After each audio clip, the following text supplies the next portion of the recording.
Hello? Mom, you're muted? Wait, I think I'm... I don't think she's even... I see me. On mine, it says she's Matt Standard. Oh, I see. Okay. And I'm muted. And I was muted the whole time. Great. Oh, cool. Okay. Yeah. Mom, it says you're Matt. Thank you. Okay. I'm going to also change to my pronouns. Mm-hmm. Reminder. That was me. I'm sorry. Okay. Here we go. Thank you.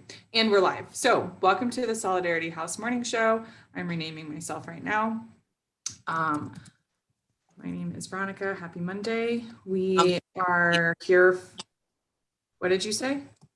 I'm sorry. I said she's late and renaming herself right now because she made me a smoothie. Comrade win. Can you tell everybody really quickly what is in your smoothie today?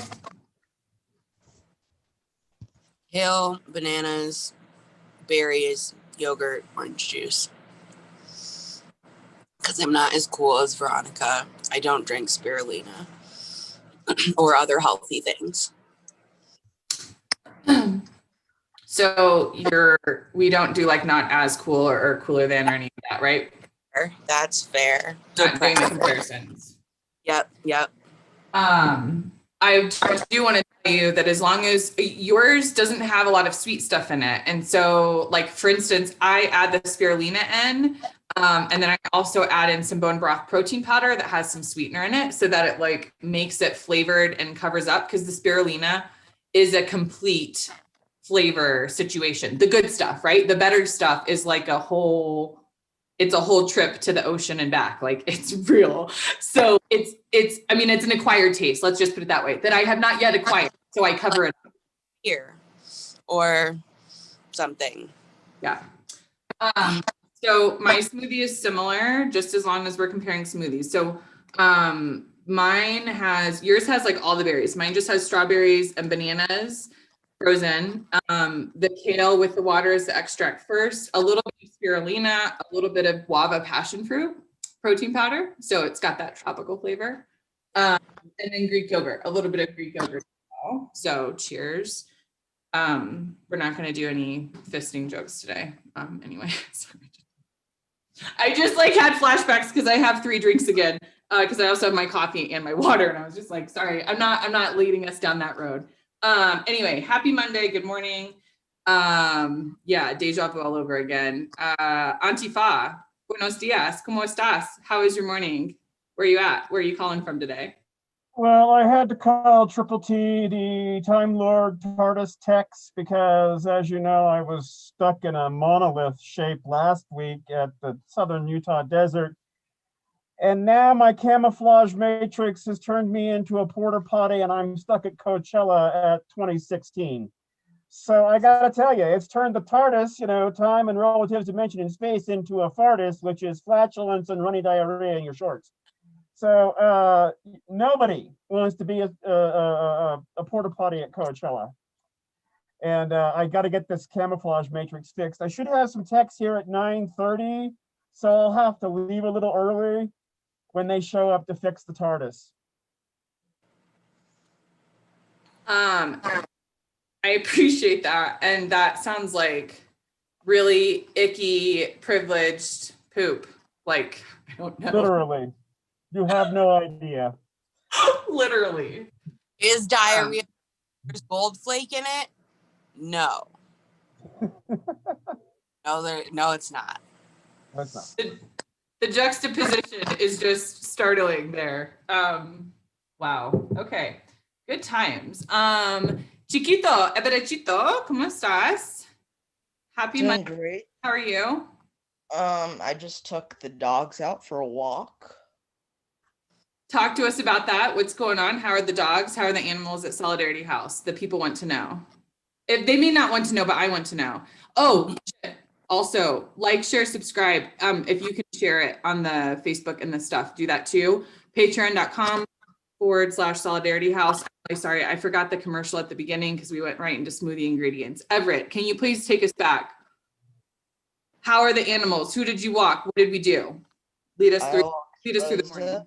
And my dog, Chiquita. and we went outside. It was great, and it was very cold. So yeah.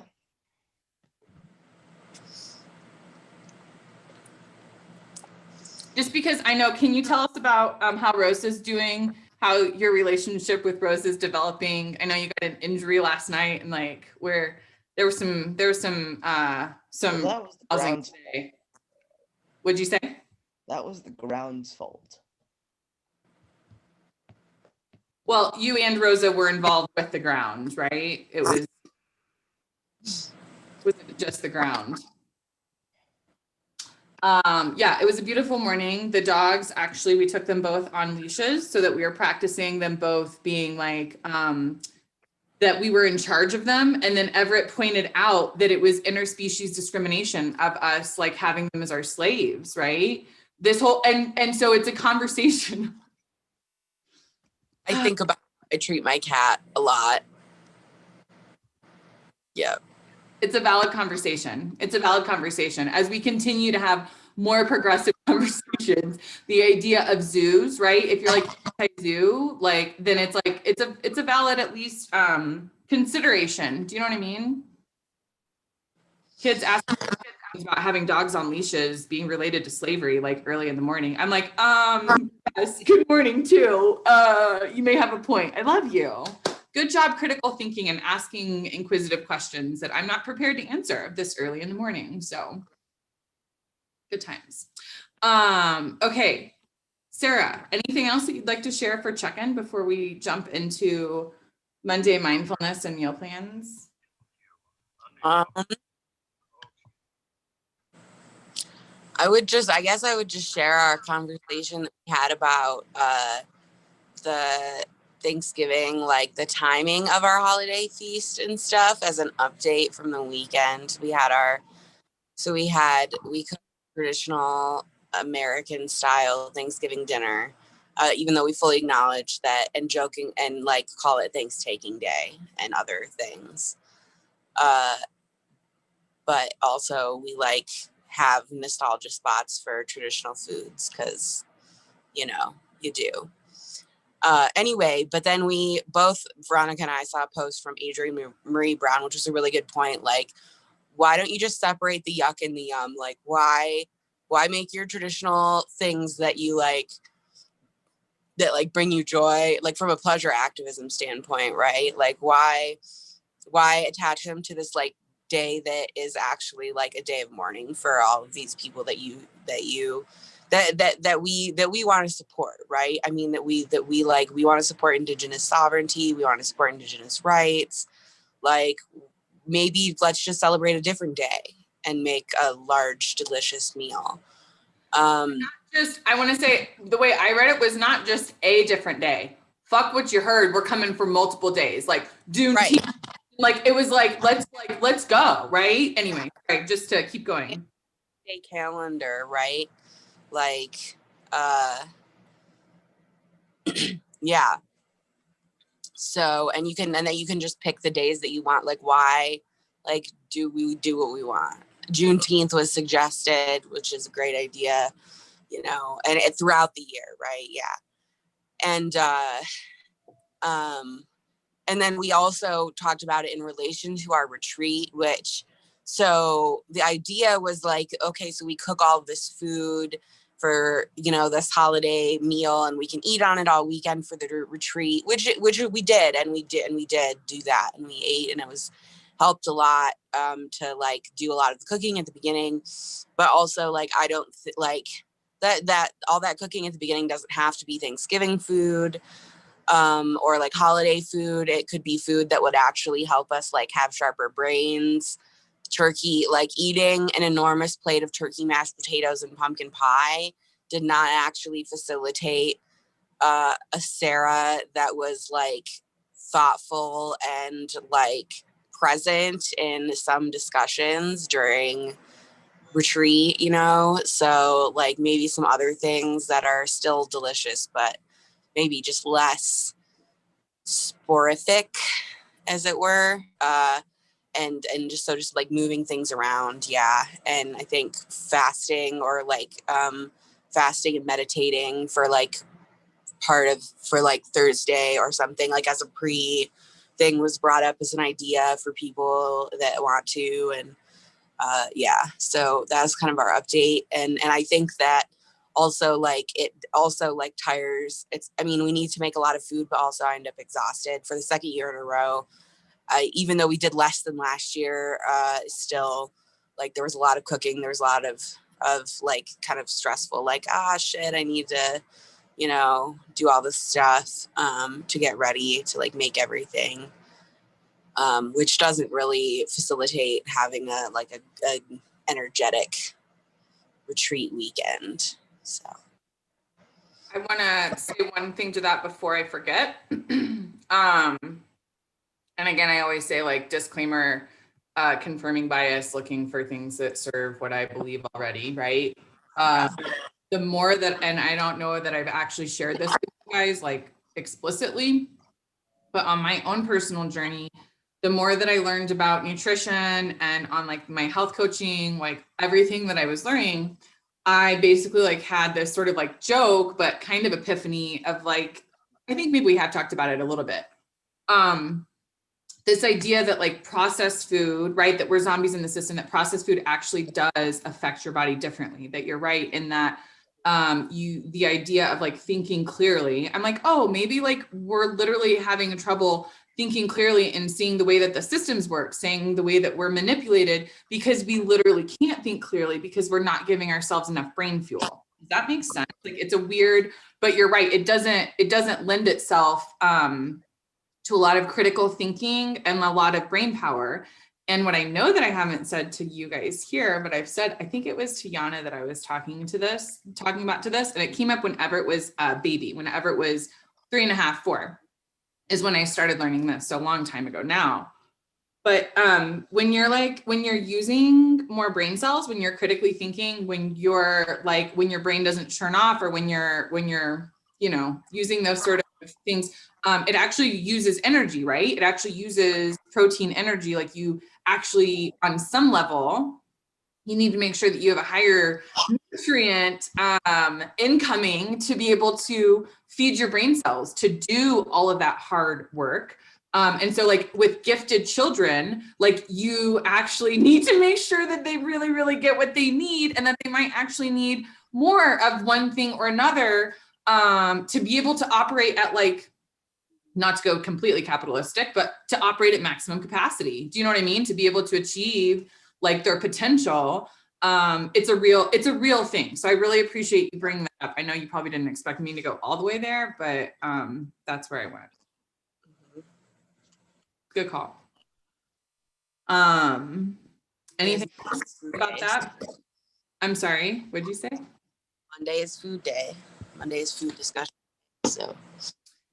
So one thing that I want to start off with is the mindfulness, because it's one thing that we on the retreat, and again, that whole like self-serving bias, like confirmation of what we saw in that Jane Addams collective, right? Of the grounding. And so I just, again, just a little snippet for everybody, but just this idea that we talked about, first just coming into the space, arriving in the space, if you have your feet on the ground, just taking a moment and wiggling your toes and just like acknowledging where we are in time and space and how special that is.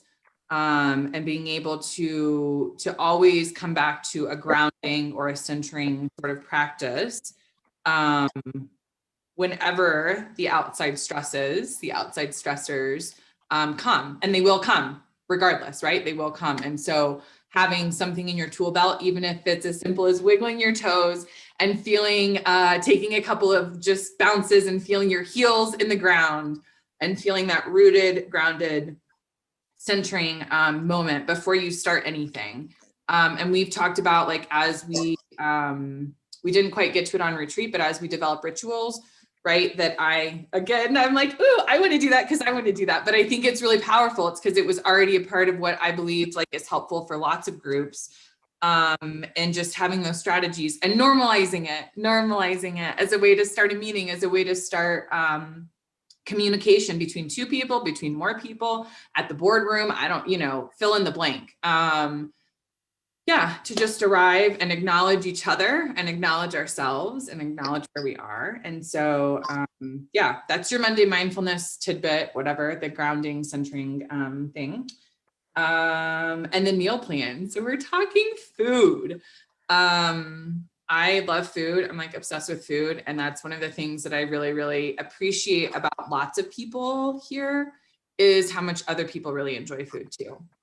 So we can take this a multitude of different directions. When I say my first question is if we can just go around and say, if there's something, what like we really, really love that we're looking forward to either this week or in general, one of our favorites that like, as we continue this sort of journey of what we keep on our meal plans, what we try to adjust, for lots of different reasons, but what is one thing that like, you absolutely like, you want to keep, you want to have more of, you want to like, if you could have your say, like that's one dish or one ingredient or one thing, whatever you want that to be, one thing that you would absolutely like, let's make sure that stays or is even amped up. So whoever wants to start, one ingredient, one dish, one thing. I mean, you can say more than one if you can't choose one. I don't want to tell you how to live your life. It's like whatever you want to say. But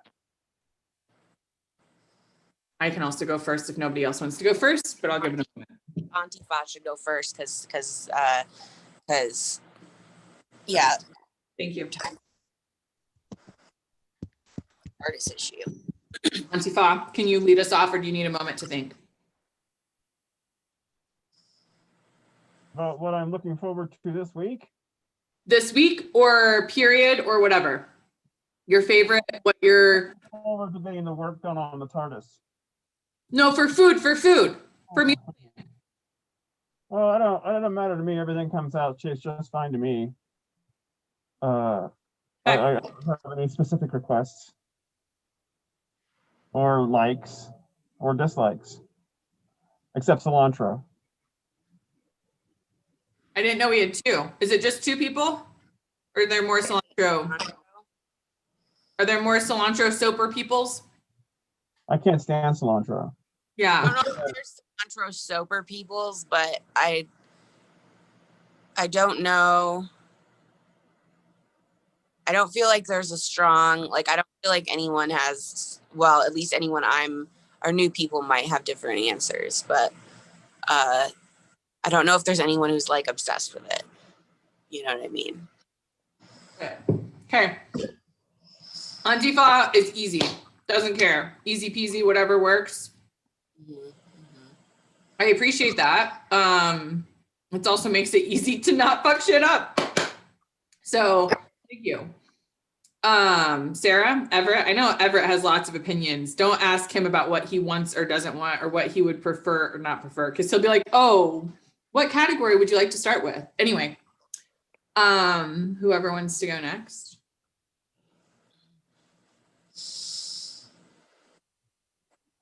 I mean, I definitely also have lots of preferences and opinions and likes and dislikes. Some of them,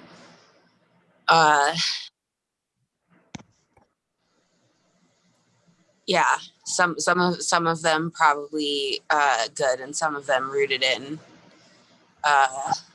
less awesome places. But the thing I actually would really I'm looking forward to, and excuse me, morning phlegm, no COVID here. Would like to get started on doing is doing homemade bread more. And in order to facilitate that, I found a while ago when we like randomly, we had to like go help a comrade in, what's the next one over? I always get Rocks, whatever the next town over is, which in Wyoming is like an hour away or an hour and 15 away or something like that. It's yeah. And we like were just hanging out and like had a bunch of time to kill as we're waiting for a tow truck. And so we went into the library, and I was reading this book about bread baking, and this woman had come up with this system basically for like having like making an enormous batch of dough at the beginning of the week, and you keep it in the fridge, right? And it sort of ages actually as the week progresses. It gets more of like a sourdough flavor, but it's like ready to go. So basically all you have to do, the idea is for like a working parent, but also for me who's just tired all the time, even though I'm not a parent. Like you can just basically take a clump out of the dough when you get home, let it come to temp or shape it, let it come to like whatever. And then, and you can have fresh baked bread with dinner, every day or every other day or whatever. And I'm not saying I need to make fresh baked bread with dinner every day. That's a lot of wheat, but, and we have some not wheat, tolerant people that makes them not feel good. So, but just that it's easy to pull out. It just kind of facilitates having that more consistently, and like also being able to do other things with it. Like I'm really interested to see if we can come up with if we can adapt that method to also if it will also make decent pizza dough, because then we can do our homemade pizza dough versus what we've been doing, which is just like using the freezer pizzas for pizza night. We're a work in progress. Okay, I have to say this because I wasn't thinking about this earlier, but it just hit me when you were talking about that. So number one, easy plus it has to be easy in order to be sustainable, or like relatively simple. Does that make sense? Like it can't require more energy to put in than you get out of it. It has to be a sustainable part. The other thing is, so my baby brother, Everett's uncle, Vince, who has done sourdough. So we have a sourdough startlet person here, right? And so when my brother was getting into sourdough, there was this thing about, and then also I was studying at the same time, I'm studying the integrative nutrition health coaching stuff, and learning that literally on the list of prebiotics, probiotics, like of the things that you should be having or that you could be having to help you for your gut. So like kefir, kombucha, but also fucking like craft beer, sourdough, fresh, but it has to be like, it can't be processed sour. It can't be like, it has to be real and fresh and like real sourdough, which is what we're talking about. Does that make sense? Like, and so it technically, and also the gluten intolerance. And I don't know how we like experiment with this safely, but I have heard, and I have had experience. So for instance, actually an ex who had gluten intolerance, that there were a couple of times, a couple of places, like one place in Italy, but a couple of places where they the purveyor had said, I know that you're saying no gluten, but I've had other people who have not had this has not affected them like any other thing with gluten. And so again, it has to do with that, like the strands, like how things homemade is different. Do you know what I'm saying? Like, oh, you're on mute, but anyway, yeah, go. Yeah, that's what, yeah. So it would be like health food actually, like also, yeah. It's made with it depends too. Like, I think the sourdough and stuff can help, but also, and this is like a distinction also, like celiac and gluten intolerant are not the same thing. And so, but if you have if you're stone grinding the flour and you're not taking any of the parts out of it or anything, then the idea that it's not, there's a few different theories, like one that it's not the gluten, it's like that we've taken all of this other stuff out and then tried to add it back in.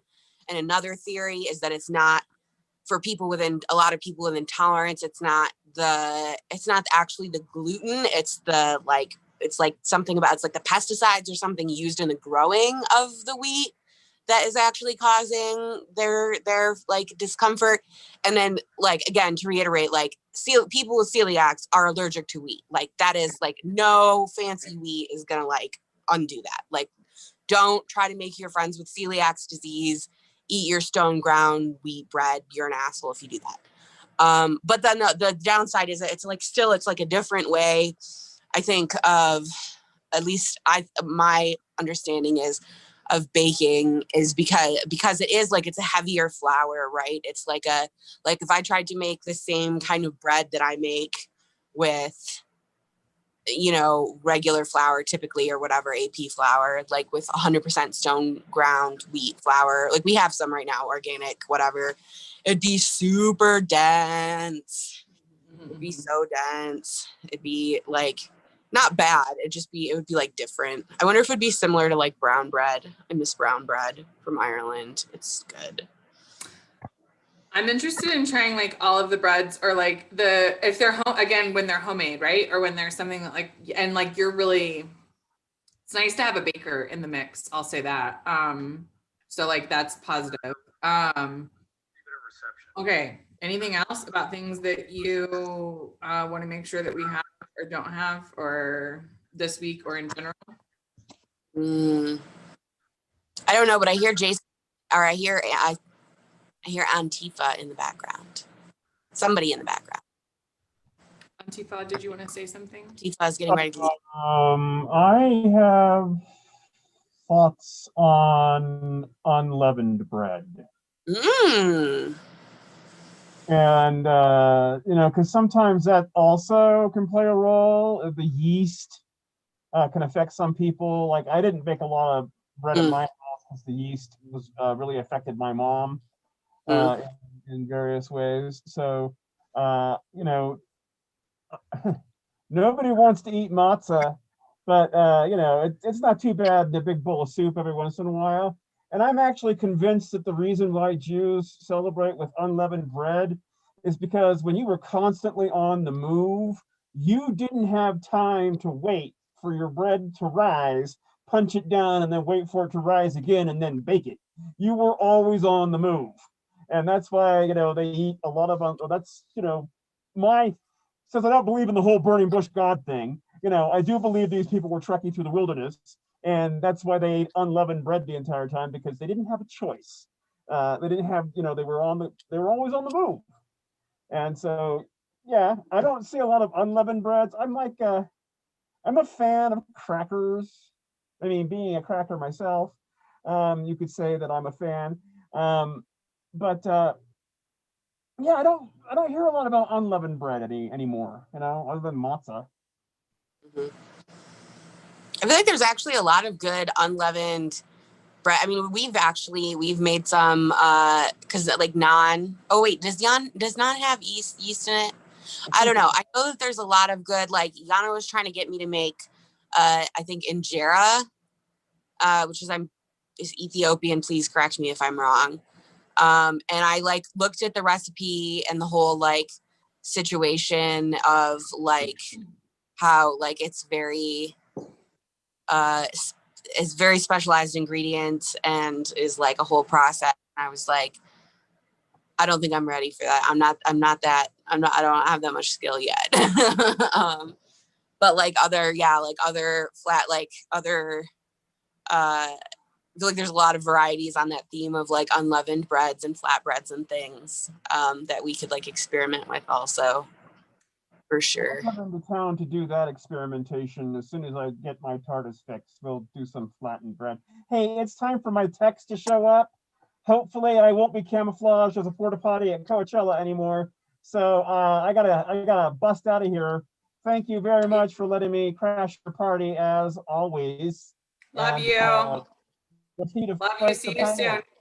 Rip off some appropriate dresses. Bye-bye. Thank you. Let's get this thing fixed. Love you. Bye. Okay, can we talk about injera for just a second? Because, okay, so I'm making a note so that we don't forget, because also I've never made it. It's my favorite thing for lots of reasons. is, sorry, I got like super giddy. My mouth started watering. I haven't had it. Yeah. I believe that you are correct, and it is Ethiopian. That's where I've had it, is Ethiopian restaurant. Yep. And also, so in Denver, Everett knows this. He is a big fan of. We're big fans of Ethiopian food, and we're big fans of injera. And at the Save-A-Lot, so you know Save-A-Lot, it's like a Yeah. So in Indianapolis, where we grew up, or where I grew up, whatever, where we lived previously. Sorry, you said injera, and I just got like all like, you want to make injera, and because it involves some level of fermentation, some level of like, and so that for me, like, it kind of scares. It's a little bit, it's like intense, right? Like if you don't know what you're doing, Yeah. fermentation is scary. But Yeah. guess who we have here too, right? And so I know that's why I was like, no, we forgot to try. Like, she would be able to help. Like, Yeah. what? I'm sorry, I'm cutting you off. Oh, I was just gonna say, I wonder if she's made it before. Like, probably. She has an entire bachelor's in fermentation. I feel like it'd get covered. So this is what I want to say at the Save-A-Lots. Okay, Save-A-Lots in Indianapolis are like, I mean, I feel like I've been in some of them, but I don't remember them being like gourmet destinations. Sure. In Denver, the Save-A-Lot is like the international market of like Eastern European, like a bunch of like halal, like kosher. What'd you say? Like in those neighborhoods or something, there's enough of a population that it's worth it for them to stock it. Yeah.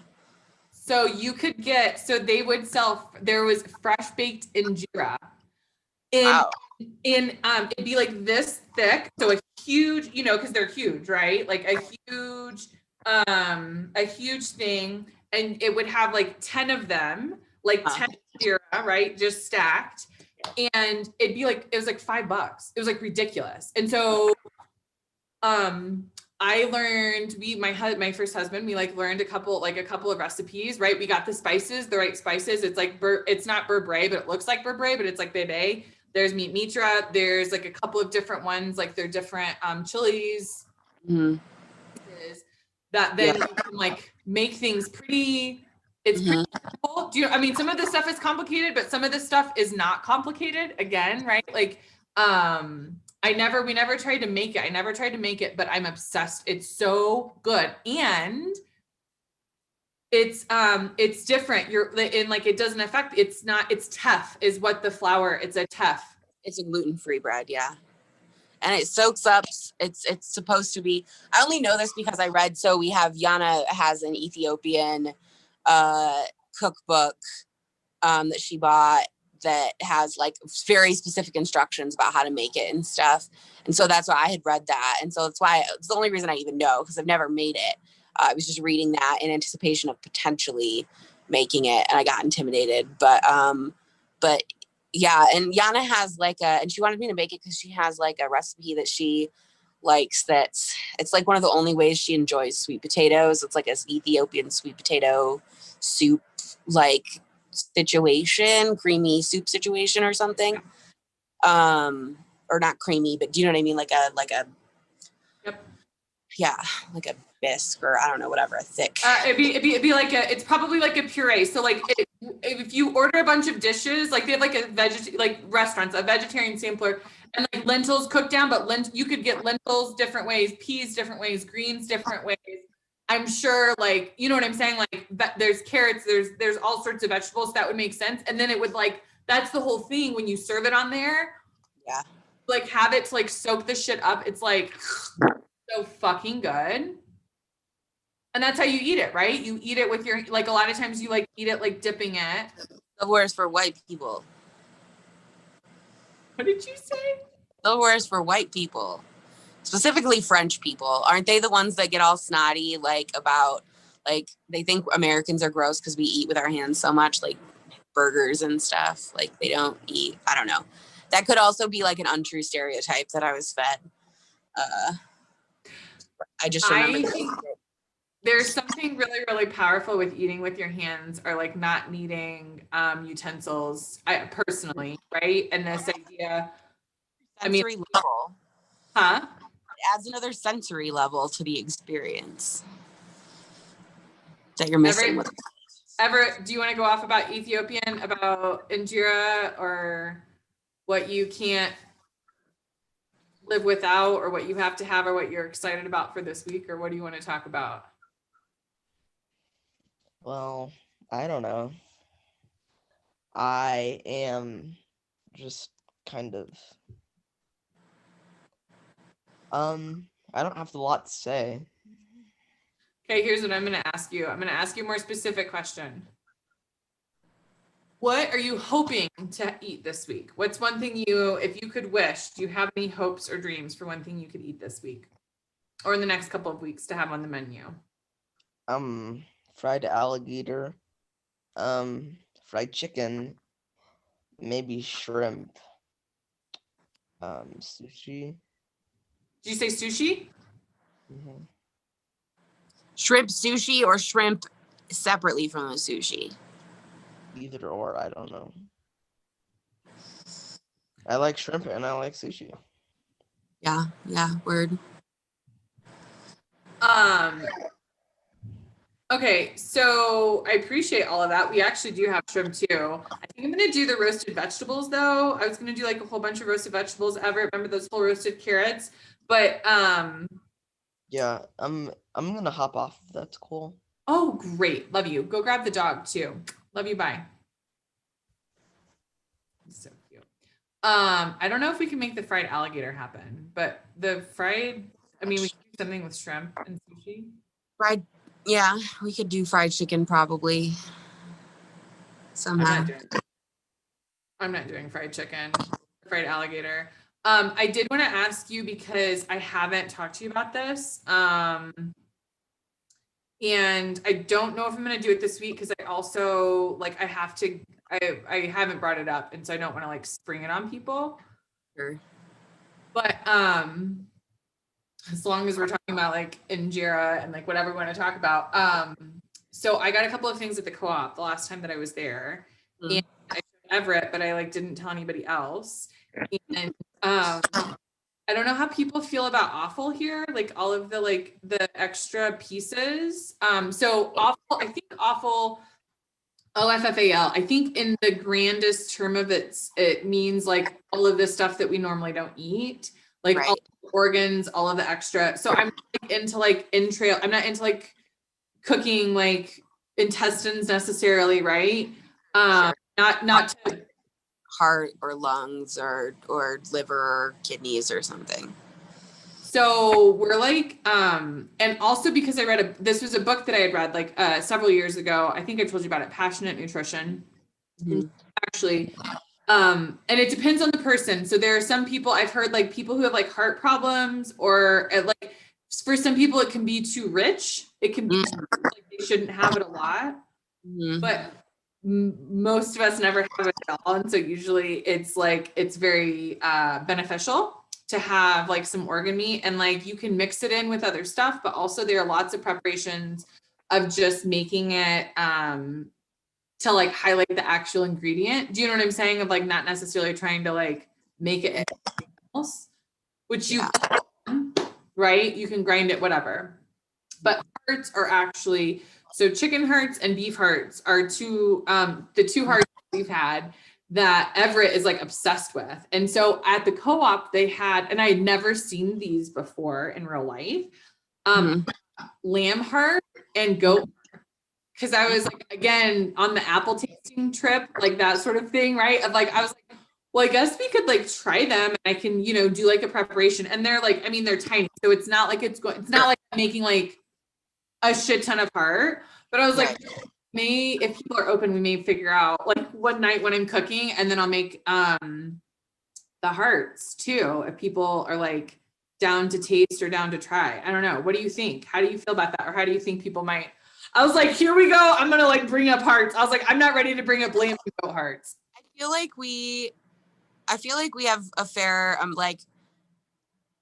we have more adventurous eaters than not, or more people that are like most of us, I think, are willing to try something once, or, you know what I mean? At least, as far as like, I like, as far as for me personally, like, I know, like, my only experience of that like that kind of stuff has been having like liver. My mom used to like really enjoy it. There was like this restaurant. It was like the only restaurant that was actually close to our house, and they would have these like special cheap dinners, and she would get like fried like livers or whatever. My mom loved liver and onions, and I hated it. I always thought it was gross. My mom hates onions, so she'd never get onions, she'd never get that, but they had sometimes like fried liver, like they would like do it as like like fried whatever, like you would chicken, I guess. And she really liked those. I can't, the texture is, I'm just like, why would anyone want to eat this? It's so chewy. It's so, but I get that like other palates and other cultures enjoy those items. I just personally like, it's not a sensory enjoyment for me, but I'm sure that people would try them. Like, I'd be interested to see if we could get all of the picky eaters to try it. I might do I'll do it if you do it kind of a situation just to see what happens. Well, and they would be the finest things to try, because like I've never gotten, because they're like from whatever, and I met the dude who was like putting the meat in. Oh, right. Yeah. And I was like, where do you guys keep all that? And he's like, oh, all that stuff is down here. So like on the bottom shelf is where, and he was like, it's random because it's whatever we have. Right. And so I was like, but I think he was also impressed that that's what I was looking for. Do you know what I'm saying? So he was like wanting to talk about it, because I was like this person will appreciate. Yeah. And so, so he told me, because like the way that I've made like chicken hearts, you basically just make like deep fried. They're like just deep nuggets that are better. Literally, that's all I can think of that. But I've also done them like, again, I just always serve them like chicken wings with homemade ranch and celery and carrots. That's like how we eat the little chicken hearts, just like bite size, whatever. But then the beef heart, so he said that I should prepare them like I would do beef heart, like that use that sort of like preparation there. It's more those lines, which requires marination of days. And so you can really put a lot of flavor, anyway, that's the days that I've done it, or that my husband, that we did that. And it's just, anyway, it's fun to like taste, right? It's fun to taste. And also when you know that it's like super good for you and like, you know what I mean? Like nutritious, and you're getting something out of it, it can make it a little bit more fun to taste too. And it's like the finest in the land. They're like, you know what I mean? Like if you're going to try a heart, you would try like this would be try. Anyway, so, okay, then I will bring that up. I was like waiting. I'm like, I'm not ready to have this conversation. I'm just going to wait. So figured I'd have it now.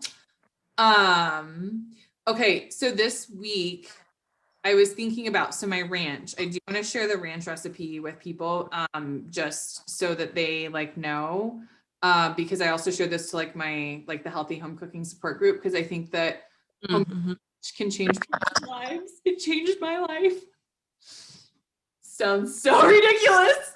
If you're obsessed with ranch, we're Midwest girls, right? Like I don't like ranch is life. I don't know. Am I wrong? There's a lot of things that I would eat as a kid only if I had ranch to dip them in, and otherwise I wasn't fucking with it.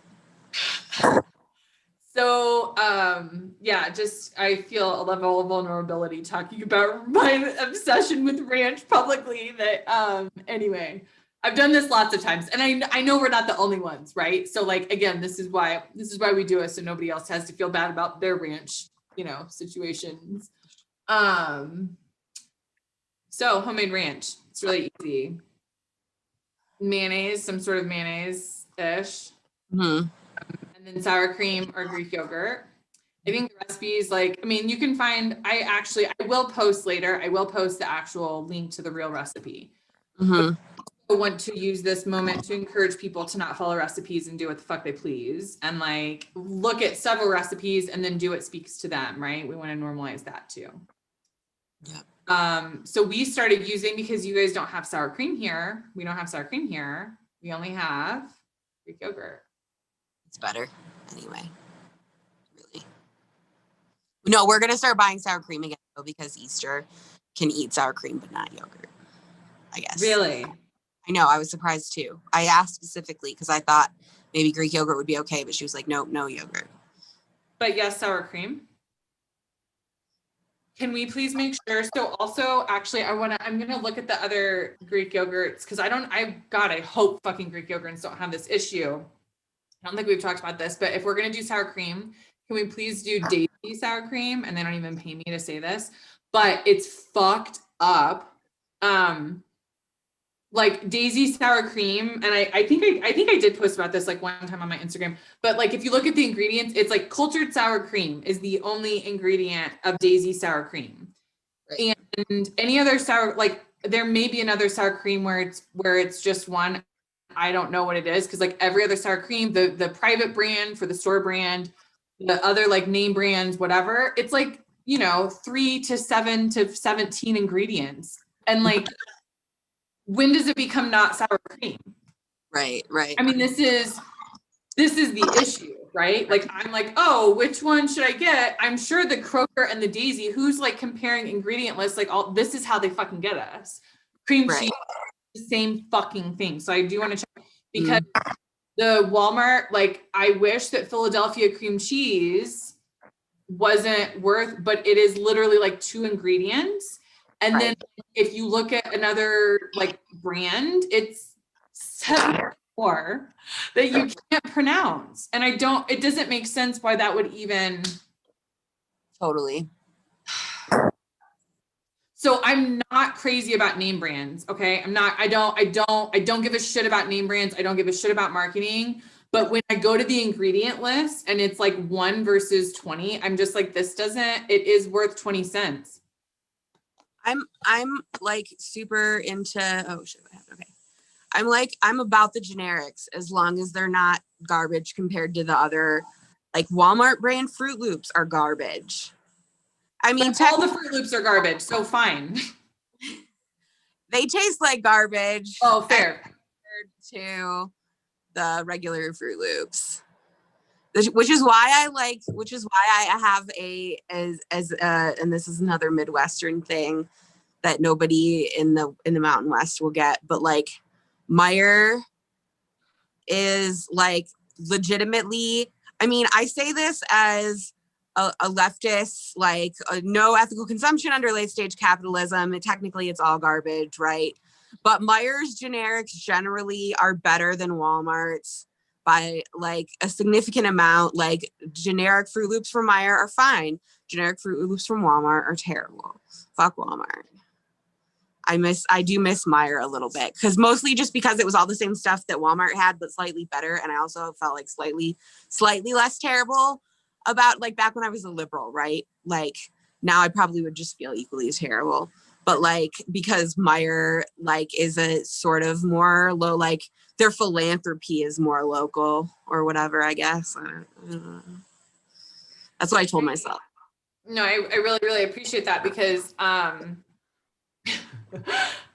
it is weird the tales we tell ourselves, but also me too, right? And I'm like, yeah, no, that all makes perfect sense to me as a Midwestern girl, and as a fan over Walmart, like maybe that evil is slightly lesser as long as we're doing slightly lesser evils. But then I do the same thing. So like Aldi, I'll do my shout out for Aldi, even as much as when you don't know this, but when we get to the employment capitalism, retail, restaurant, that week, they'll come back and I have lots of things to say about them, about toxic work cultures and things like that. But also, I think they're private brand, right? Everything in there, that's the whole thing of like, everything is private brand, except for they've gotten more name brands. But the idea of, it is, I think it's slightly better. And usually the prices are slightly cheaper. And I really feel a little bit better about Aldi versus Walmart, period. Period. Yeah, I appreciate that. Okay. So ranch, mayonnaise, sour cream, equal parts, mix them together. The mixing together is the most crucial part because it has to be like one thing together, one mixture before you add in spices. So spices, there's green spices and not green spices. So onion powder, garlic powder, salt, pepper are the non-green. This is how I do it in my head. Is this weird? Anyway, those are like the powdered non-green ones. I would say herbs instead of green spices, probably. But that's fine. Whatever works in your brain, you got to make it work for you. I know food. I do food. What are you talking about? I knew the word was herbs. What the fuck, dude? Anyway, as I was saying about those, Sarah, I love you. The green leafy things. So it's like onion powder, garlic powder, salt, pepper. And I'm a fan of always, I don't know if we have it, but I like the Creole salt personally is like my favorite salt in the world because it has the extra spices, extra flavorings. But Himalayan pink salt's fine, like whatever. Anyway, salt, pepper, and then your green spices or your herbs. Parsley, chives, dried chives, and dill. And then like, for instance, like even the recipe that I use, the recipe that I started with, that I'm going to post later, and it says ranch dressing dip. So that was my secret is I tried some ranch dressing recipes and I'm super impressed, but I was like, oh, I did a dip recipe and then just added more liquid, more of the, cause you finished with a little bit of liquid, which I'll share that in just a moment. So it's a dip, right? It's a dip recipe, dressing dip. Anyway. So you put in, so even the recipe says, specific measurements for onion powder, garlic powder, whatever. But for the dill, it says like 1/4 teaspoon to a 3/4 teaspoon, which is that's a great big range, right? Of like variance of what that is. And it's like as much as you want, like to your taste. Do you like more dill or are you not like super dill? So I also say this is the part where I like, some days I say it's black pepper ranch because I add in like a shit ton of black pepper, right? Some days it's Parmesan ranch because I add in some Parmesan cheese, right? Like just like some extra flavoring. Or like I've done Bebe, Burberry. I've added this is where you can add like I've added that in. So then it's like my Ethiopian ranch that's like super fucking spicy. So fucking good. You add in whatever, like your spices here. So whatever sounds good to you, however it tastes, or like extra garlic powder makes it like garlic, or like extra raw garlic, you know what I mean? You could make it like more of a garlic Parmesan ranch or whatever. Anyway, and then a little bit more liquid. So the recipe says either lemon juice or white vinegar, just straight up distilled white vinegar, which I've done both ways. And honestly, okay, so I love fresh lemons and fresh lemon juice, and like I like having fresh citrus. Like I'm a pro fresh citrus person. I've never a pro fresh citrus person. That's such a weird combination of words. Anyway, you knew what I meant. So I absolutely love it with the fresh lemon juice, but also just the distilled white vinegar is just fine. Like it really is just fine. And then if you want to get the superest fancy, can you guess what the other liquid would be instead of distilled white vinegar? ACV.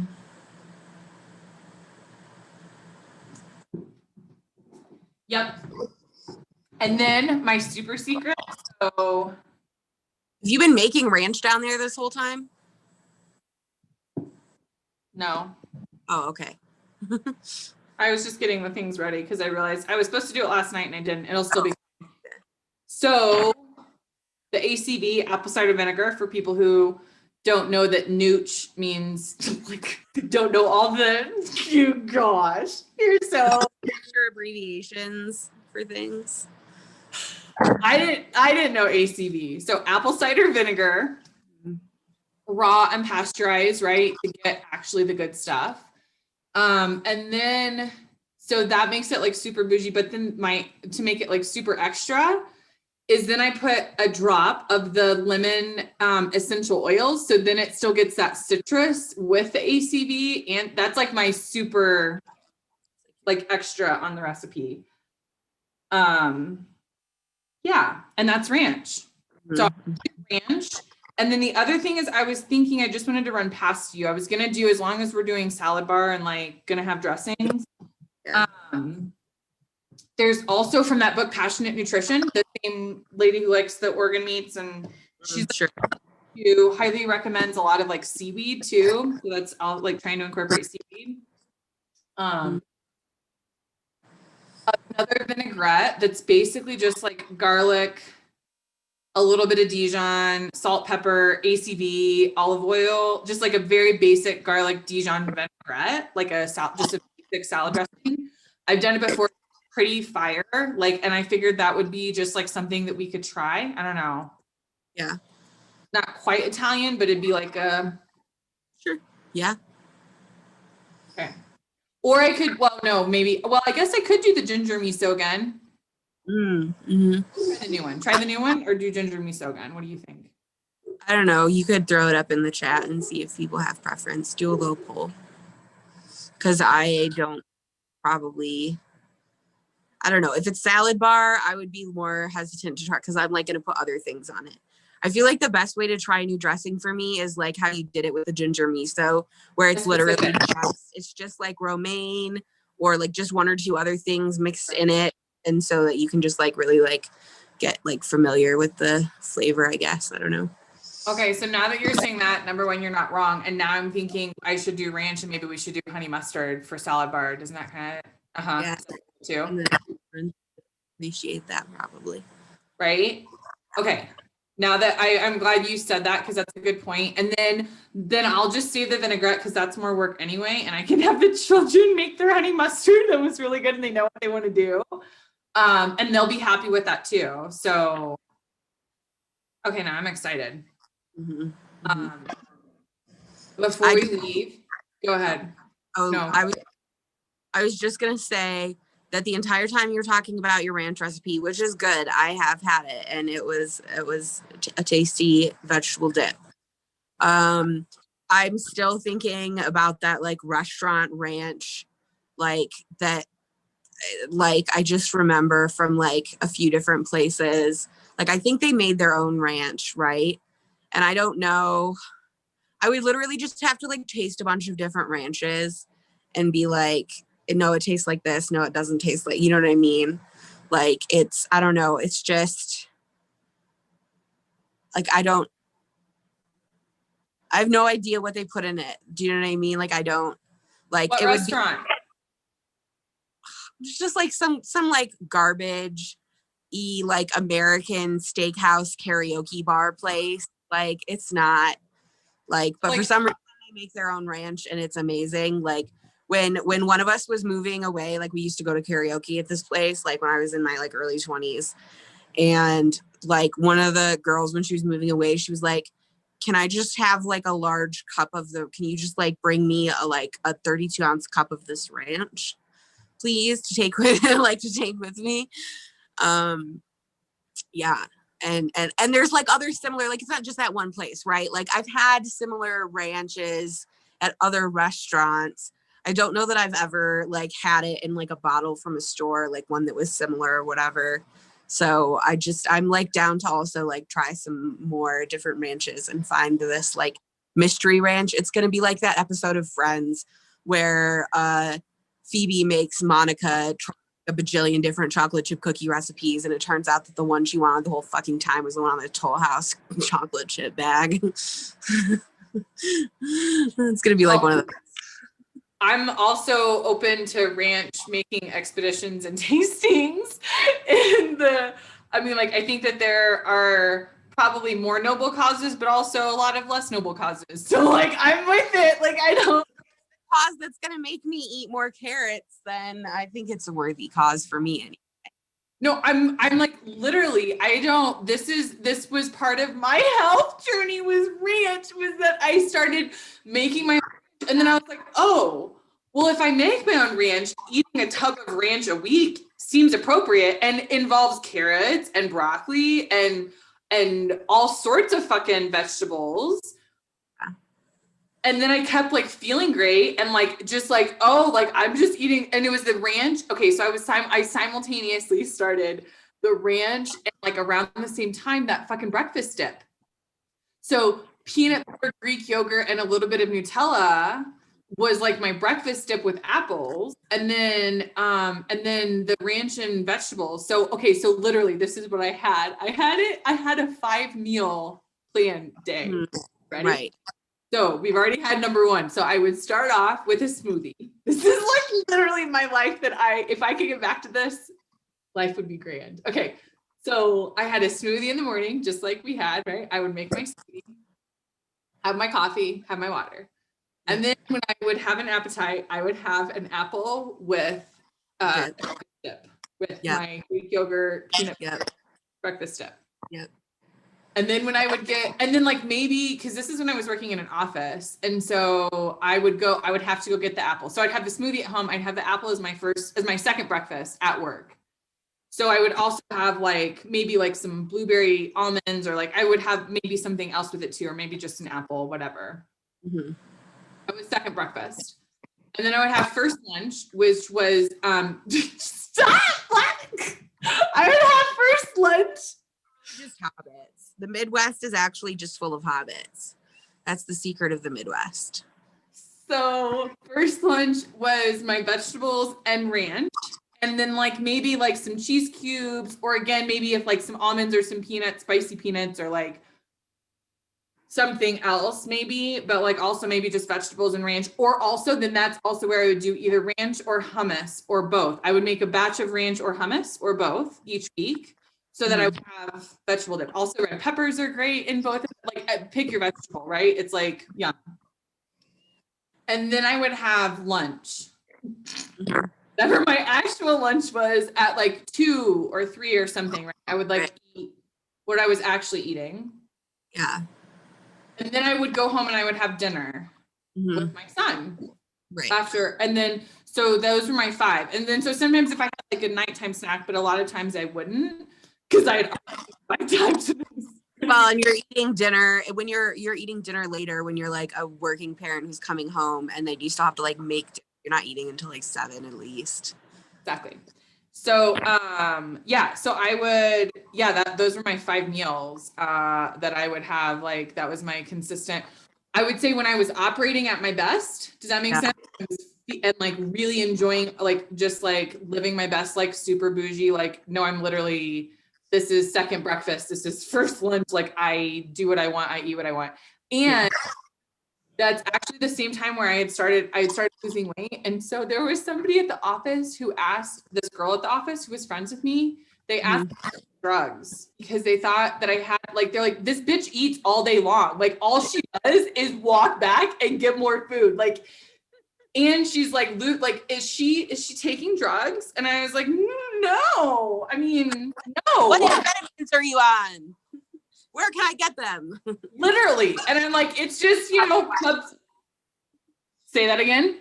The difference between people who ask if you're on drugs because one, they're concerned, or the other group who are like, where can I get those? Exactly. Yeah, gosh. Yeah. Ranch. Now, thank you for letting me relive that, because now I'm like, that made me really, yeah. It was nice. It's indulgent to think of like planning 5 fucking meals a day. Do you know what I'm saying? Of being like, I mean, I think for some people that's like, actually, that's a better, like different. And I think that's like, you were talking about the biodiversity thing as far as like food, like different people, for some people, like eating, like, in cultures where they do the siesta, right? And they just like, so they just get up and they have their coffee and like a roll or something, or like a croissant, and they're like, I'm good. And then they just like, they eat their big lunch over their siesta and they have their late night dinner. And I'm just like, oh my God, how do you do? Like, I want to just like graze all day. Right. And so like that actually, like the whole 5-meal thing makes, I mean, like that, do you know what I mean? Like that works for my brain, right? Like my brain is, because I'm constant, if I'm not, and it's probably like better if I plan stuff, at least to some extent like that, because otherwise I just end up grazing all day on just like whatever's around, which results in like me eating like a bowl of cereal and then a sandwich. And maybe if I'm lucky, I'd put some, like maybe if I'm lucky and there's some in the fridge, I put lettuce on it, you know what I mean? And then I eat some pickles, and then I probably like, I don't know, eat a handful of chips or something. And because I'm just in the moment going like, oh, what do I have that sounds tolerable to put in my face? This is the problem. It's you and everybody else, because the whole thing is, and this has been what I've been like, if you don't plan, it doesn't just happen. And if it does just happen, the way that that's the way that we all operate, mostly, normally, usually. And again, if you weren't planning and you didn't feed yourself like the brain cells, or you didn't know what you were doing ahead of time, likely to just continue the cycle of eating stuff because your brain's just like, you can't. Yeah, you literally like can't. It's hard. It's harder. I'll just say that. It's not that you can't, it's just that it's more challenging. Also, I really want to appreciate what you're saying, because I also have said this like about the bio-individuality of like, it does depend on the person. And also there are days that I say like, I'm into intermittent fasting when my body does, when I don't eat and I just live on coffee. And there are days that I don't eat anything until like way too late, right? Of like, quote unquote, way too late. right. But I also try to listen if my body's like, I'm not going to like force myself. I'm not going to force myself to have a smoothie because that's what I'm supposed to have. I'm not going to force myself to eat a banana because that's what do you know what I'm saying? I'm not going to do that.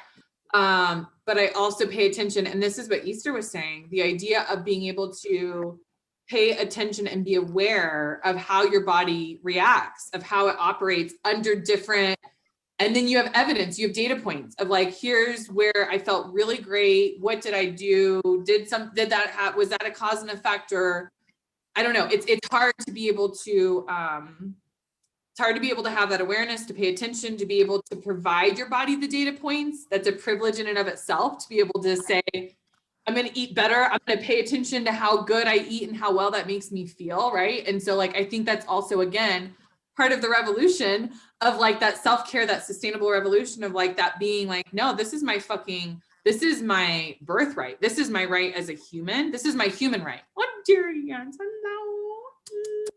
Boy. Hello. I told him yesterday that when he lives in the TARDIS, we should try and have a play date with him and Mr. Maxwell, and that he can't judge Maxwell for being a skinny boy. It's not Maxwell's fault. We can't all be glorious Chonguses, and we should just, we got to love all our friends. He probably won't love all his friends. He doesn't love any of his friends, I don't think, really. His friend is food. That's who he loves. He and I we have a lot in common. So beautiful. He's a sweetheart. I interrupt a lot. It's a bad habit. No, I love it. Especially with baby cats, or not baby cats, but you know what I mean. Children. He's a big baby cat. Yeah, cat babies. That's it. Like the cat babies. Yeah, no, I'm excited.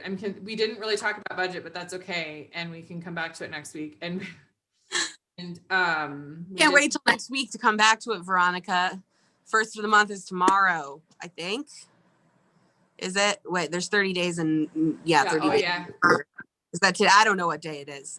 The first of the month is coming. Winter is coming. When it's like not even a joke. Huh? When it's not even a joke. Right. Well, yeah, there's that. Can we just talk about we should also talk about at some point classic lines that have graduated beyond the content that created them, right? Like, eat your dinner, Tina. Right? Did I stutter? Well, right. Yeah. Like that people who've never even seen that movie still know the line. Like, you're killing Smalls. When I was a nanny, I had a shirt that said that, and I've never fucking seen The Sandlot in my life. I just like would say it all the time to the toddler I took care of because he'd just take forever. And I'd just be like, come on. You hold on. I'm sorry. Did you just say that you've never seen The Sandlot? Yeah. Culturally illiterate pre-2000. So like I am extremely fucking sheltered. I have no relevance. I know nothing. But remember, VHS was a thing. And so if it wasn't something that randomly just like played on like public channels a lot, like if we didn't have it on do you know what I mean? There's movies I watched like 100 times and other movies that are like just as like classic that I saw maybe once. Like I got to rent them from fucking Blockbuster or something, right? Like Aladdin. Aladdin was a cool one that we really liked because we didn't have it. So we only watched, we like rented it a couple times. But Benny Rodriguez, like we have to watch The Sandlot. Like I don't know. Like, yeah, anyway. I loved Benny Rodriguez. What'd you say? Movie showing. We do. True. Yeah. Yeah, no, we'll definitely have to talk. Well, the other thing, and this is what I told you too, and as long as, I mean, we can discuss, we can go offline and we can discuss, we can end the morning show and we can go offline and we can discuss. But the idea too of like, as long as we have to have the conversation and it's commune life related, and that's what's like, well, I mean, technically we can go on whatever we want. And if we're going live, then it's recording and then Matt has content. What were you gonna say? Right. Or we can even record it privately and then just let Matt use it also. Yeah, no, I was just gonna say this is the problem when everyone leaves the morning show before it's done and just like leave. We shouldn't be left unsupervised if the morning show is gonna end on time because it won't happen. We'll just talk.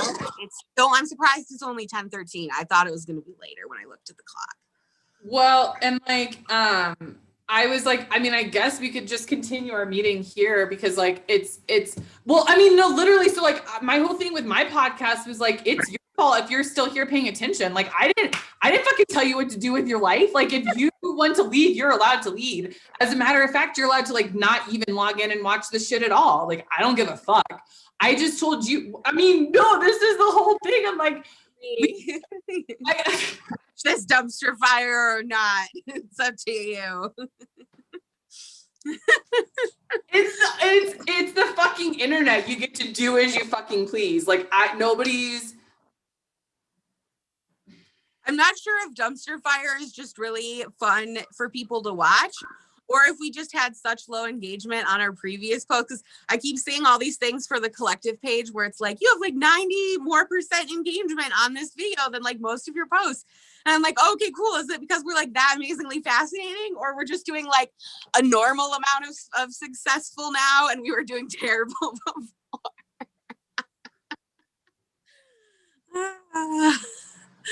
We're so cool. I mean, okay, so also, I'll say this is also what I realized in like the capitalist world. I was like, oh, well then, so the Monday show, right? Because I do actually believe in healthy home cooking and like vitamin L love. And like, this is what I want to talk about. This is my fucking, like my bullshit. And, I can share this. This is also like content that I shared it like to my healthy home cooking support group on Facebook, because this is actually, I mean, not all of this was useful information probably, but most of it was valuable, useful information. And I think the idea, even at the beginning, even if they just caught, even if nothing else other than seeing and talking about smoothie ingredients prompted somebody to do something a little bit better for themselves today. We didn't say drink water, but we should also say do that. But like, that's right. Like, then it's good. Then it's valuable. And yeah, that's how you feel about that. Okay. So I do, well, and we can go, but I'm going to finish this. We're allowed to just like, this was what I wanted, was to us have conversations publicly, and right. That if it turns out to be valuable, and we can also record it privately, but also as long as we're doing the Monday meal plan show and we're talking about health and food and whatever we want, we can also finish and do whatever we want. And yeah, they probably should not leave us unattended, but let's just like let's not bring that up for a little while.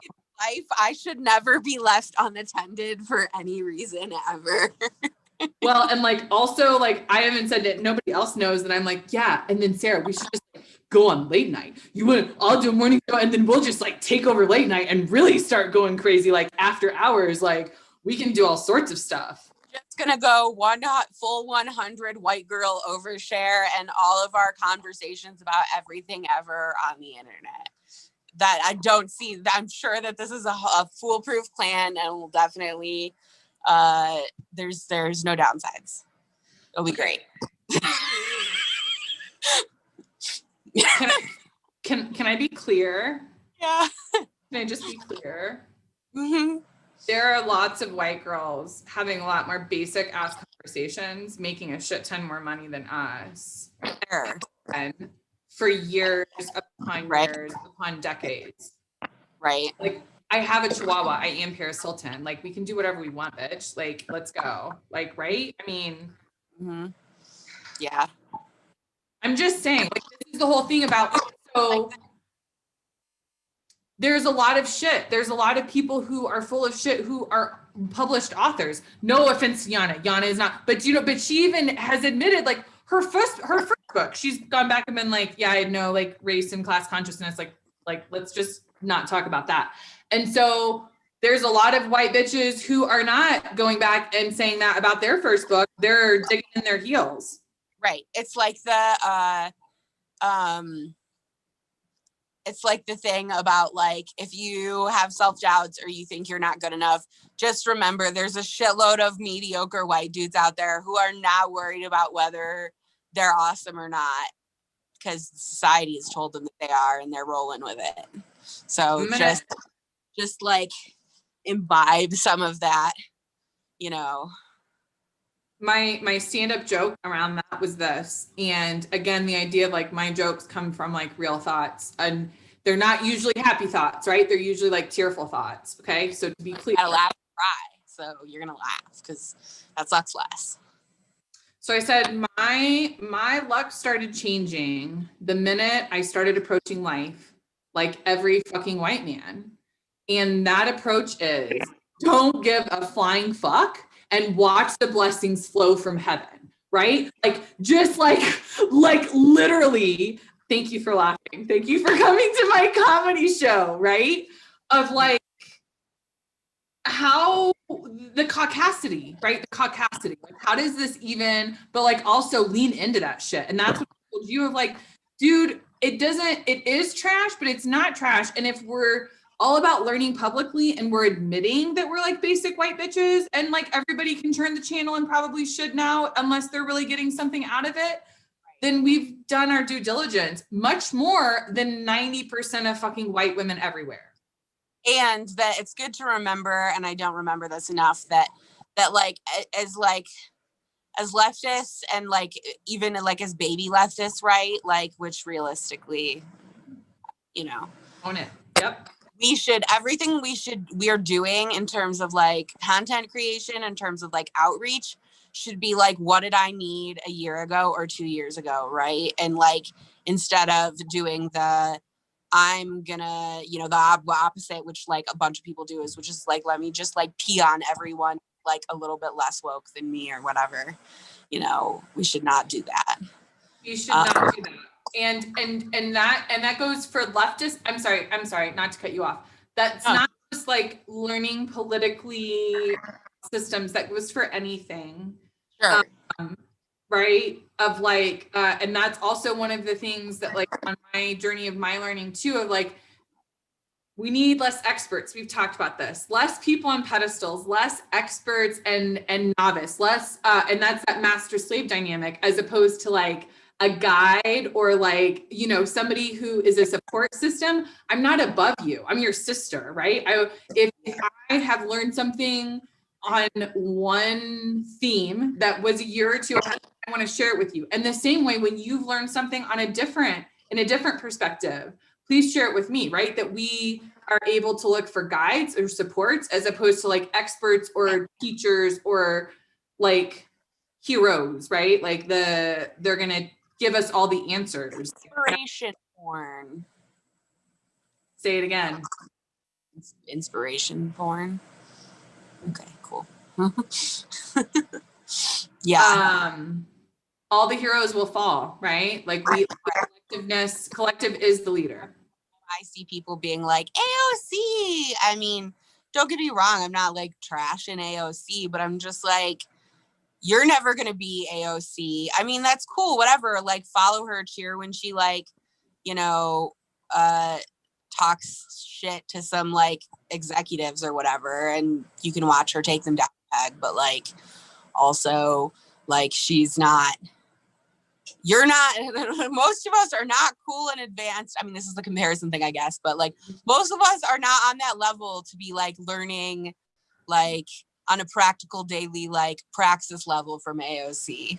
Like, right? Or do you know what I mean? Like you need someone like closer to your, like, you know, like you were saying, like it's because if they're too far ahead of you, it's too easy to put them up on a pedestal. It's too easy for you to get discouraged because what you're trying to attempt in like learning from that person or being like them is like you're more likely to fail, or you're more, you know what I mean? Like, I don't know what I'm trying to say now. Now I'm just in the weeds. No, because you know what? I'm going to say one thing. I took it a different direction. Mm-hmm. Like we are all AOC. Right. And I would hope that she's not that far removed from being a real person that power has. And I don't think she is. Yeah. Right. And so like this idea that like, and I think this is what is difficult is because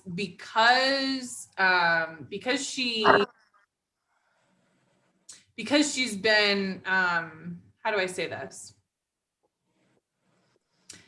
Because she's had the opportunity now to be able to serve and be more surrounded, right, by what we're supposed to consider more intellectuals, or she might have a different, a more expanded vocabulary. This is that whole intellectual superiority, right? Of like, she is far ahead, but she's not that far ahead, right? And she is far ahead, but she's also just another fucking human. And like the idea that like I think the idea of like for it to be the sustainable revolution, we have to appreciate her and then also appreciate ourselves in her, in ourselves. You know what I mean? Like I don't, all due respect to her, but like, I appreciate that she was like straight up like, I almost didn't run again. Not because I didn't think I could win, but because I was just like, y'all aren't really letting me do anything effective, and I feel like I'm wasting my time here. You know, like I could be doing some other shit. I don't know. Like she basically, it sounds like she ran again because she just wanted to be like, yeah, fuck you, this shit is real, people want me like in this position and people like me, you know what I mean? Like she just wanted to be like not give fodder to the people who are like, this was just a fad or this was a fluke or some shit. Well, and I want to say too, I'm not trying to take anything away from her. I'm really not, because I think that she is definitely one of the good ones. And like, but like, for instance, okay, so here's, maybe this is again, this sort of like shift that we can start to see. Is considered part of the squad. Is what?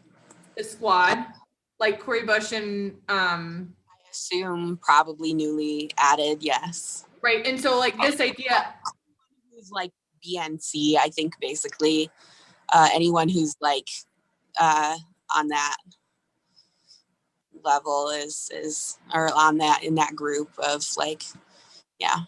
And so I guess my thing is, again, going back to this, like the collectiveness is the leader, right? And so going to take all of us, it's going to take a lot of us and all of us, and like because as she's even said, like one time in, like, bitch, I'm tired, like this isn't. And so again, the idea of the revolution being sustainable, right? And so when we talk about that sort of self-care, when we talk about why does grounding or centering, why does this stuff matter? Because this shit is stressful. Burnout is a real thing, like a real fucking thing. And why wouldn't it be? Because this shit is fucking exhausting. Mm-hmm. Yeah. Right. And so like, yeah. also why I feel like it's even more important for the newly woke white people fresh to the agenda. That was my whole thing. Like I told you, like the Love Yourself to Revolution, like we need some tools to keep ourselves healthy so that we can actually keep going on this journey, because Right. it's going to take more than we've been giving it. Right. And I also think I've been thinking a lot about the idea too, that like it's, and I feel like this is a easy, like, connection, like, you know, most white people like sports, a lot of basic white people like sports. I don't actually personally really get into them that much, but the idea of like, you don't always play your first string, and you don't play your first string until they're dead, unless you like have to, unless you know what I mean, unless Yep. for some reason, that strategic reason that makes sense. Like once you have enough of a lead, you like put in some of your other people, or not, and I don't even of like first string, second string, but the idea of like, if you have a large team of people, like there's so many people on a basketball team, like there's only 5 people on the, do you know what I mean? Because you can't run 5 people. 5 people cannot play an entire basketball game without like just like getting exhausted for the most part, right? Like normal people for sure, like, right? Do you know what I mean? And so the idea of like, of like taking even, which is why I really like for me personally, like the idea of a seasonal kind of like, of actually not being here all the time, and like having seasonal breaks and stuff, because for me, and like please roast me completely and totally for being like, for me this is like, this feels like a front line of, and it's not because like obviously this is Laramie, right? But just in terms of like me as a person who's primarily like whose specialization and function is like primarily a support person in the first place.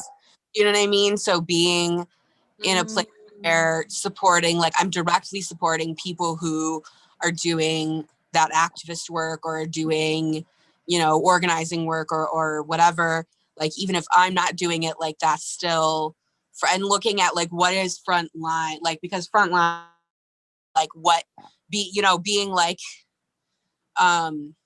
being in the game, right, looks different for different people, right? For some people being in the game is like being in like protests and riots, and like being out on the front line and with their umbrellas and their lasers and running from pigs, and you know what I mean? And that's there, and you can't do that all the time either, right? Like whatever your front line is, you have to have that consistent daily praxis, which is the part that I suck at. But like also you have to have some kind of you know, to like built-in times or whatever, where you're like, whether it's timed like based on seasons or something, or whether it's just based on internal clock of like, now I need a break or whatever, you know, where you have like, you know, where you're like disengaging from whatever that front line is, like for a little bit to recenter, so that you can come, like, not so that you can, and that's the thing is, right, when you burn out, then you're like, oh, I'm done.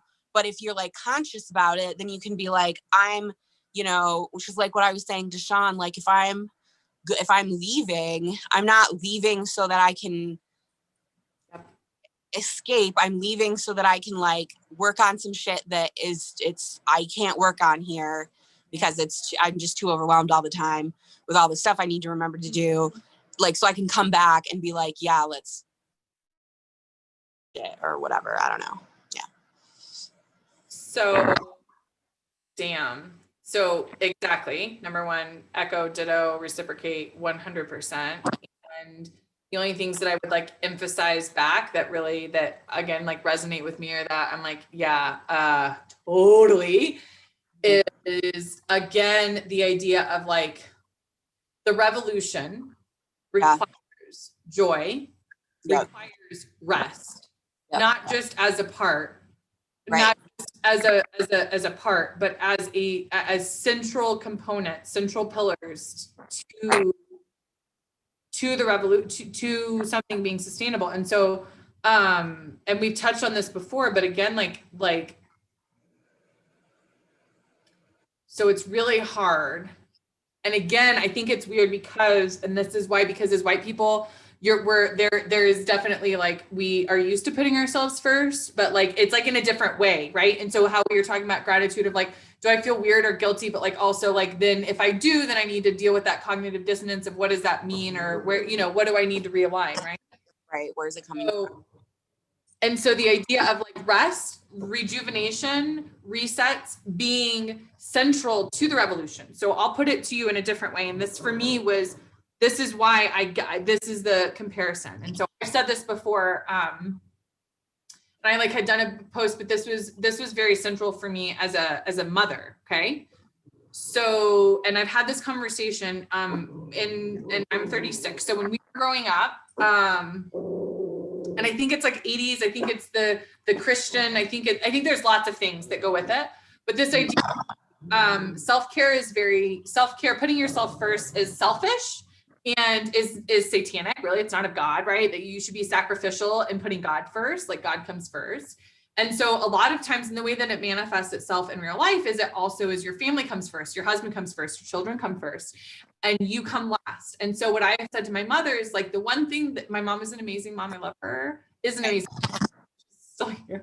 My mom, but like when I was growing up, she was an amazing mom, but like I don't remember ever seeing her put herself first. I don't have a recollection of that in my mind. And so because of that, it was difficult for me to do that myself. And understanding now as like when I like becoming a mother myself, again, and I think a lot of it is just the way that our culture has progressed, right? And the way capitalism, I mean, all the fucking forces, like pick a force, I don't know, right? Mm-hmm. It is a natural thing to put your kids first. It's a natural thing to have an unhealthy relationship, to put that sort of, you know, this is on them. And realistically, to be the best parent, it requires you to put yourself first. Right. Really be able to show up for your child, your husband, your partner, the revolution, whatever, fill in the motherfucking blank. It actually requires, oddly enough, in a non-toxic, in a healthy way, right?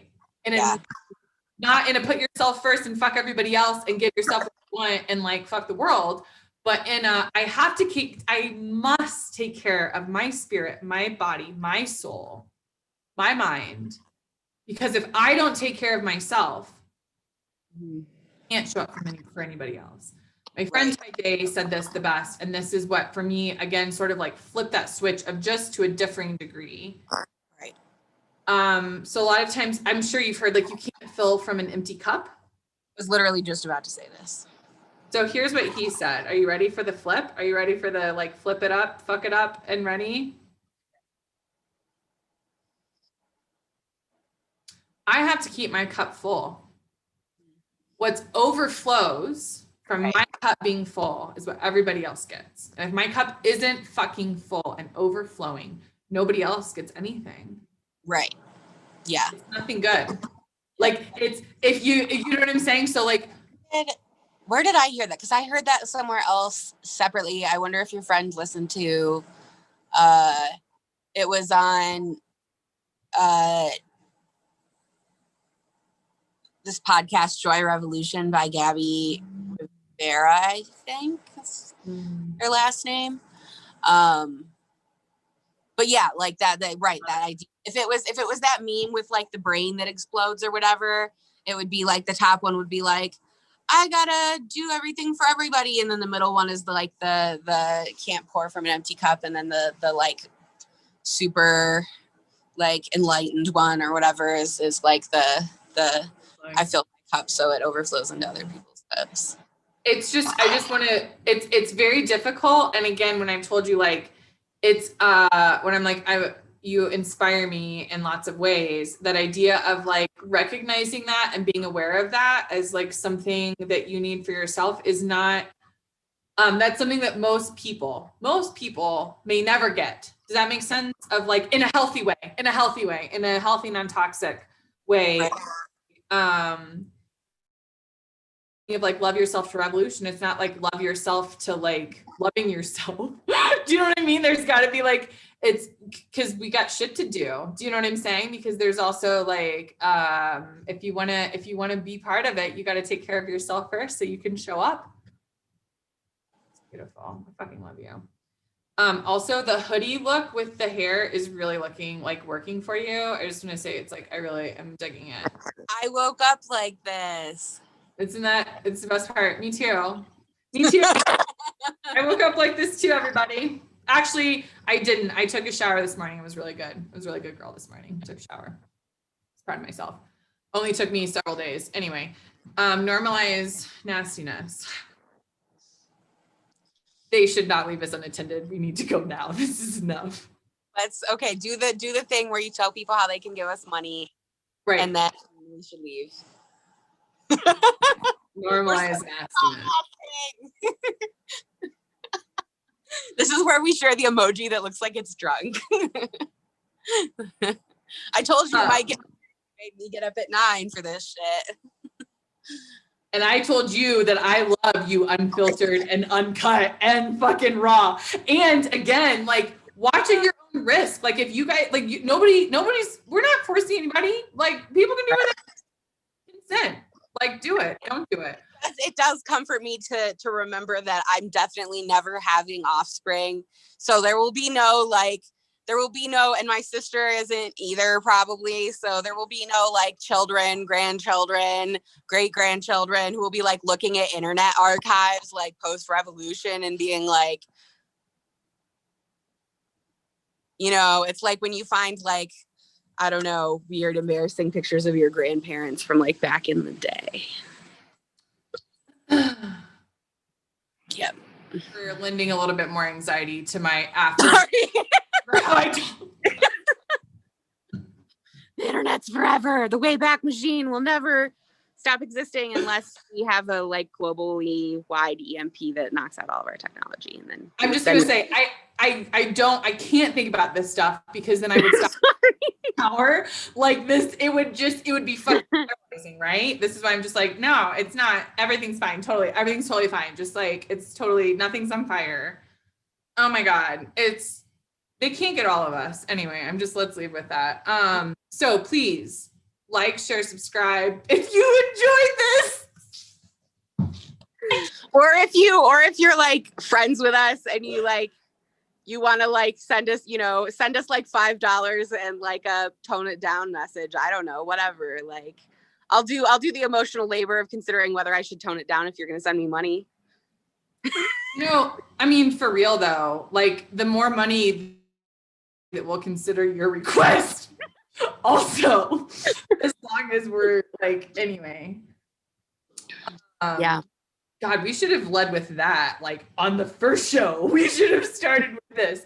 If you want this to be less like throw up in your face, no way, you should give us more money.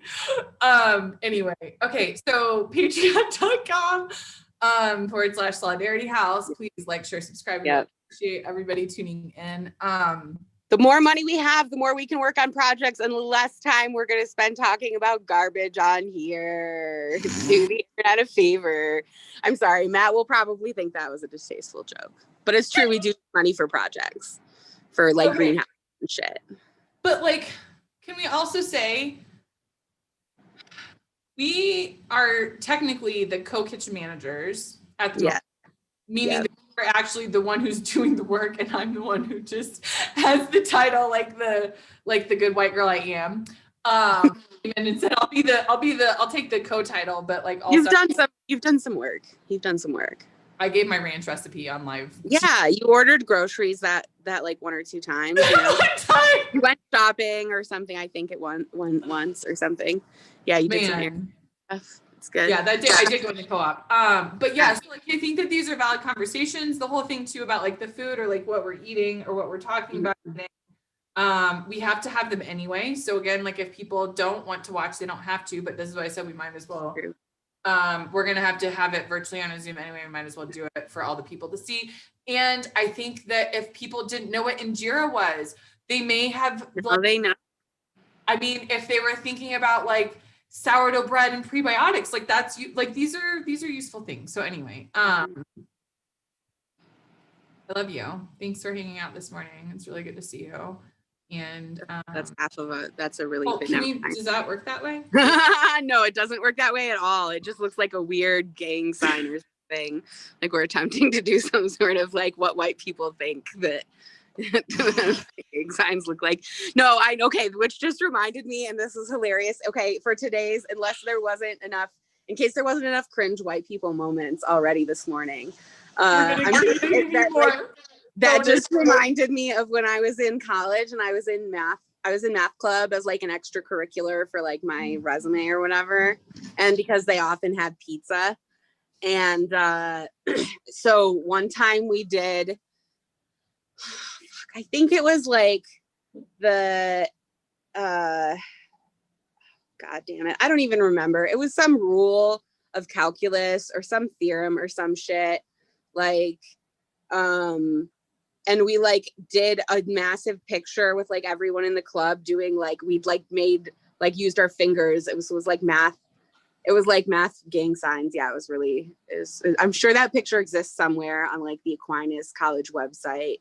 If somebody wants to find it and make fun of it, I will absolutely help roast. That's Aquinas College in Grand Rapids, Michigan.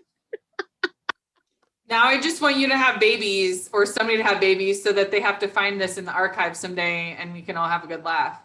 Mm-hmm. Well, maybe Everett will have children and then, you know, it'll be like an adopted thing. It'll be like, you're weird. This was my mom's weird friend. This is my Auntie Sarah. Oh, okay.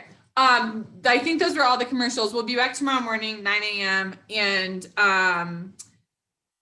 I think tomorrow we're just going to go back because I don't think we actually got through the values. And so we're going to go through the values and then we're going to do that. And then the orgs, and this will be preview week. And then we'll be ready. We'll be gearing up for the next 2.5 weeks, the next 3 weeks, talking about the systems. I think I've got a really good plan. So I'm going to I'll share that privately when we hop off with everybody. I'll send that in the chat. Yeah. Thank you for joining me. Thank you, everybody. Love you. See you soon, like tomorrow. And I'll see you sooner than tomorrow. Here we go. Wait, I think, see, this is the problem.